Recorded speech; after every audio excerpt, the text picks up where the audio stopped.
రాజు తన కూతురు అనాథ శరణాలయంకి వెళ్లకుండా పోరాడుతున్నాడు. రాజు కథ రింకీ పరిచయంతో మొదలైంది.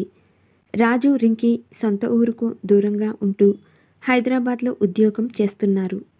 ఇద్దరూ కొన్నేళ్లుగా ప్రేమించుకున్నారు. పెళ్లి చేసుకుందాం అనే ఉద్దేశంతో సహజీవనం చేస్తున్నారు. ఒక రోజున రింకీ ప్రెగ్నెంట్ అనే అనుమానంతో డాక్టర్ దగ్గరకు వెళ్ళింది. టెస్టులు చేస్తే రింకీ 4 నెలల గర్భవతి అని తెలిసింది. రింకీ తను ఈ బిడ్డను కంటాను అనింది. రింకీ నిర్ణయానికి రాజు చాలా సంతోషించాడు. అలాగే తన నిర్ణయాన్ని గౌరవించాడు. డెలివరీకి ముందే రింకీని పెళ్లి చేసుకుంటాను అన్నాడు రాజు. కానీ రింకీ తన తండ్రి ఆరోగ్య పరిస్థితి బాగాలేదని పెళ్లికి ఒప్పుకోలేదు. మంచి సమయం చూసి వాళ్ళ ఇంట్లో చెబుతాను అంది. అలా 3 నెలలు గడిచిపోయాయి. రింకీలో చాలా మార్పు వచ్చింది. ఒక రోజున తనకు బాయ్ ఫ్రెండ్ ఉన్నాడని తెలిసింది. ఆ విషయం తెలిసిన రాజు ఎంతో బాధపడ్డాడు. అలాగే రింకీతో గొడవ పడ్డాడు. కానీ తన బిడ్డ కోసం రింకీతో కలిసే ఉన్నాడు. కొన్ని రోజులకే రింకీ తన తల్లిదండ్రులను చూడటానికి వెళ్ళినప్పుడు తను ప్రెగ్నెంట్ అని తెలియకుండా చూసుకుంది.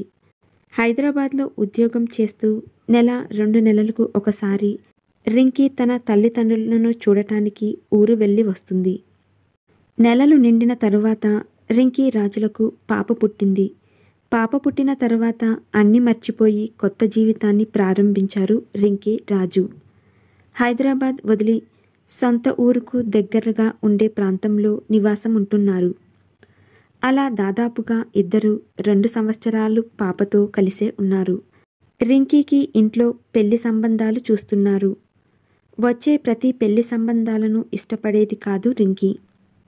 కానీ తన తల్లిదండ్రులను చూడటానికి రింకీ చాలా రోజుల తర్వాత ఊరు వెళ్ళింది. అలా తన తల్లిదండ్రుల ఇంటికి వెళ్ళిన రింకీ ఒక రోజున రాజుకు ఫోన్ చేసి తనను కలవమని చెప్పింది. రింకీ తన తల్లిదండ్రులను పెళ్లికి ఒప్పించి ఉంటుందని చాలా సంతోషంగా రింకీని కలవటానికి వెళ్ళాడు రాజు. కానీ అక్కడ జరిగిన ఒక సంఘటన వల్ల బ్రతికుండగానే తన గుండెను కోసి తన నుండి వేరు చేసినట్టు అనిపించింది రాజుకి. రింకీ ఒక వ్యక్తిని తనకు కాబోయే భర్త అని రాజుకు పరిచయం చేసింది. రింకీని పూర్తిగా వదులుకోవటానికి రాజుకు కావాల్సినంత డబ్బు ఇస్తాము అన్నారు ఇద్దరు. లేనిపోని గొడవలు చేస్తే రాజు దగ్గర ఉన్న పాపను అనాథ ఆశ్రమంలో వేస్తాము అని చెప్పారు. తల్లిగా పాపపై తనకు హక్కు ఉందని చెప్పింది రింకీ. ఒక్కసారిగా రాజు మనసుకు గాయం అయింది. రింకీ చేసిన మోసాన్ని, గాయాన్ని నమ్మలేకపోయాడు రాజు.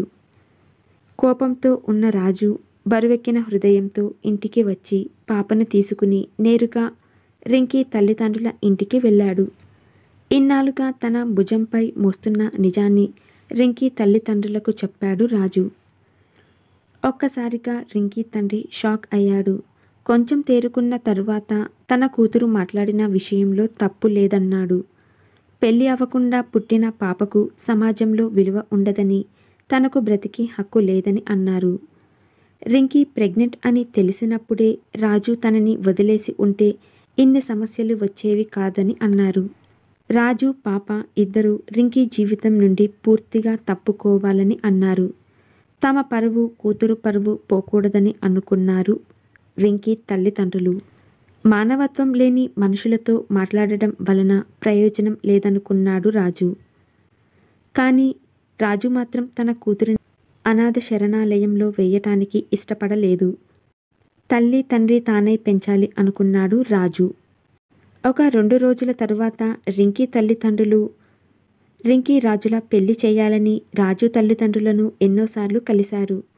ఎలాగో పెళ్లి చేస్తాము కాబట్టి పాప బాధ్యతలు చూస్తామని నమ్మించి పాపను తీసుకెళ్లారు రింకీ తల్లిదండ్రులు. పాపను తీసుకువెళ్లిన తరువాత రింకీ మానసిక పరిస్థితి బాగాలేదని నమ్మించారు.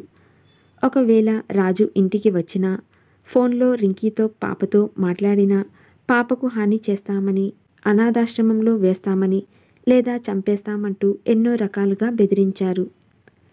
ఏం చేయాలో అర్థం కాని పరిస్థితిలో ఉన్న రాజును అరెస్టు చేయడానికి వచ్చారు పోలీసులు. రాజుపై దొంగ కేసు పెట్టారు. ఇలా చేస్తే పాపను పూర్తిగా వదిలేస్తాడు అనుకున్నారు. అప్పుడు పాపని అనాథాశ్రమంలో సులువుగా వదిలేద్దాము అనుకున్నారు. రింకీపై ఎలాంటి ఆరోపణలు లేకుండా చేసి పరువు కాపాడుకోవాలనుకున్నారు రింకీ తల్లిదండ్రులు. రాజుపై పెట్టిన కేసులో సరైన రుజువులు, సాక్ష్యాలు లేకపోవడంతో కేసును కొట్టివేశారు. రాజు బయటకు వచ్చిన తరువాత ఎలాగైనా తన పాపను ఆ నరకం నుండి కాపాడాలి అనుకున్నాడు. ఒక మంచి లాయర్ను కలిశాడు. లీగల్గా తన కూతురు రక్షణ బాధ్యత కోసం పోరాటం చేశాడు రాజు. ఎన్ని సమస్యలు ఎదురైనా తండ్రిగా తన కూతురుపై ఉన్న ప్రేమ రాజును ధైర్యంగా ఉంచింది. అలా పాప హక్కుల కేసు 1 సంవత్సరం పాటు సాగింది. చివరికి రాజు కేసు గెలిచాడు. తన కూతురు తన వద్దకు వచ్చింది. తల్లి తండ్రి తానై పాపను యువరాణిలా చూసుకుంటున్నాడు రాజు.